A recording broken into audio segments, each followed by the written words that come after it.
Eliseu e os 50 profetas, 2 Reis capítulo 2. E sucedeu, pois, que havendo o Senhor de elevar a Elias no redemoinho ao céu, Elias partiu com Eliseu de Gilgal. E disse Elias a Eliseu: fica-te aqui, porque o Senhor me enviou a Betel. Porém, Eliseu disse: vive o Senhor e vive a tua alma, que te não deixarei. E assim foram a Betel. Então, os filhos dos profetas que estavam em Betel saíram a Eliseu e lhe disseram: sabes que o Senhor hoje tomará o teu senhor por cima da tua cabeça? E ele disse: também eu bem sei, calai-vos. E Elias lhe disse: Eliseu, fica-te aqui, porque o Senhor me enviou a Jericó. Porém ele disse: vive o Senhor e vive a tua alma, que te não deixarei. E assim vieram a Jericó. Então os filhos dos profetas que estavam em Jericó se chegaram a Eliseu e lhe disseram: sabes que o Senhor hoje tomará o teu senhor por cima da tua cabeça? E ele disse: também eu bem o sei, calai-vos. E Elias disse: fica-te aqui, porque o Senhor me enviou ao Jordão. Mas ele disse: vive o Senhor e vive a tua alma, que te não deixarei. E assim ambos foram juntos. E foram 50 homens dos filhos dos profetas, e de longe pararam de fronte, e eles ambos pararam junto ao Jordão. Então Elias tomou a sua capa e a dobrou e feriu as águas, as quais se dividiram para as duas bandas, e passaram ambos em seco.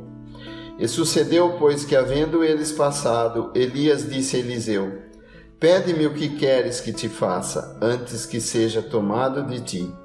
E disse Eliseu: peço-te que haja porção dobrada do teu espírito sobre mim. E disse: coisa dura pedistes, se me vires quando for tomado de ti, assim se te fará. Porém, se não, não se fará. E sucedeu que, indo eles, andando e falando, eis que um carro de fogo com cavalos de fogo separou um do outro, e Elias subiu ao céu num redemoinho. O que vendo Eliseu clamou: meu pai, carros de Israel e seus cavaleiros, e nunca mais ouviu. E travando dos seus vestidos, os rasgou em duas partes. Também levantou a capa de Elias que caíra, e tornou-se e parou à borda do Jordão. E tomou a capa de Elias que lhe caíra, e feriu as águas, e disse: onde está o Senhor, Deus de Elias? Então feriu as águas, e se dividiram elas de uma a outra banda. E Eliseu passou. Vendo-o, pois, os filhos dos profetas que estavam defronte de Jericó disseram: o espírito de Elias repousa sobre Eliseu. E vieram-lhe ao encontro e se prostraram diante dele em terra. E disseram: eis que com teus servos há 50 homens valentes. Ora, deixa-os ir buscar a teu senhor. Pode ser que o elevasse o espírito do Senhor e o lançasse em algum dos montes ou em algum dos vales. Porém, ele disse: não os envieis. Mas eles apertaram com ele até se enfastiar. E por fim disse-lhes: enviai. E enviaram 50 homens, o que o buscaram por 3 dias, porém não o acharam.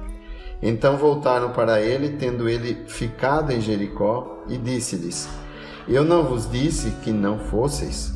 E os homens da cidade disseram a Eliseu: eis que boa é a habitação desta cidade, como o meu senhor vê. Porém as águas são más e a terra é estéril.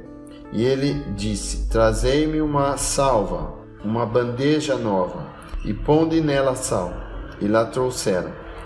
Então saiu ele ao manancial das águas e deitou o sal nele, e disse: assim diz o Senhor: sararei a essas águas, e não haverá mais nelas morte nem esterilidade.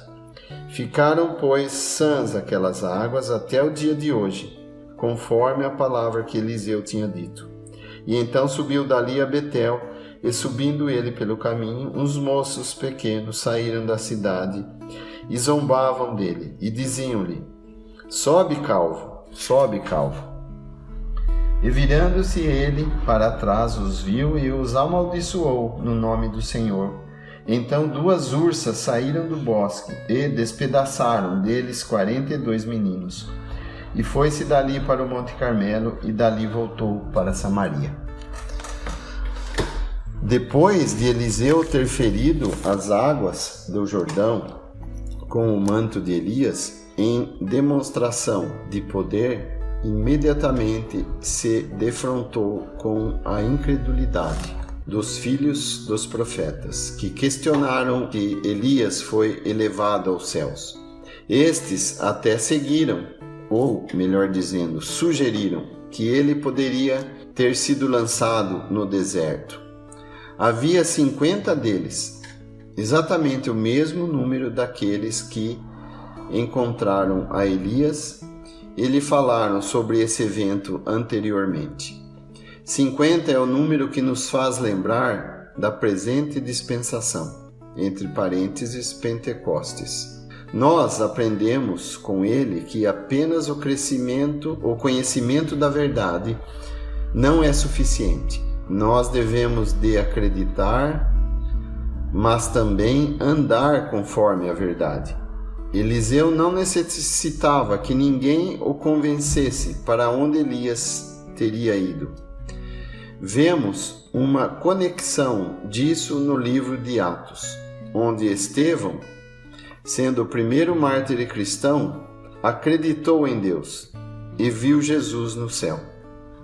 Os 50 profetas não acreditaram no que Eliseu disse e insistiram em enviar pessoas para procurar por Elias. Eles disseram: talvez o Espírito do Senhor o levou e o lançou sobre uma montanha ou um vale. Versículo 16.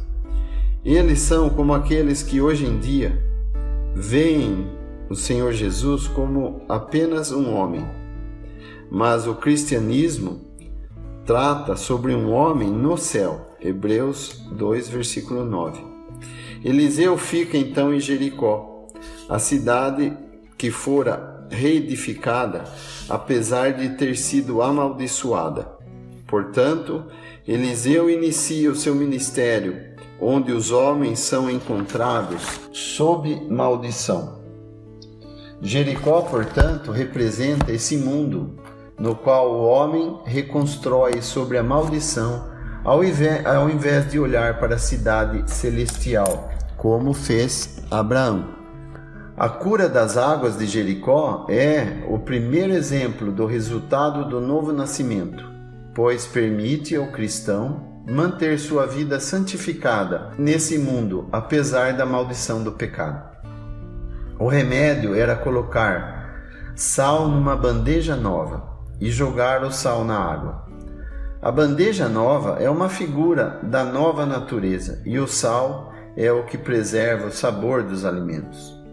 Quando juntamos esses exemplos, isso nos faz lembrar do poder separador da santidade.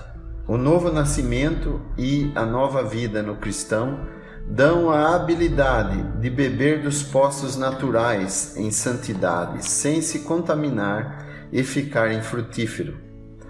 O homem inverteu essa ordem, procurando vida nas coisas naturais, sem distinguir as características da queda da criação e a sua incapacidade de satisfazer as necessidades do coração humano. A graça de Deus é tão grande e, mesmo assim, frequentemente é necessário Deus agir em seu governo para levar-nos a clamar por seu socorro. Tal foi o caso da viúva que estava endividada, a ponto de seus 2 filhos estarem em perigo de serem vendidos como escravos. A viúva foi levada até o ponto de não ter saída para o seu problema. Então Deus usou 2 coisas para dar-lhe a libertação de seu problema. Primeiro, a botija de azeite e segundo, os vasos emprestados. O azeite é uma figura do Espírito Santo, o que é o poder da vida cristã.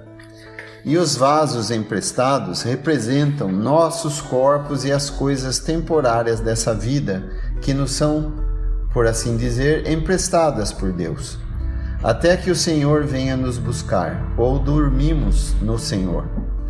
À medida que a viúva deitava o azeite nos vasos emprestados, o azeite era multiplicado até que enchesse todos os vasos.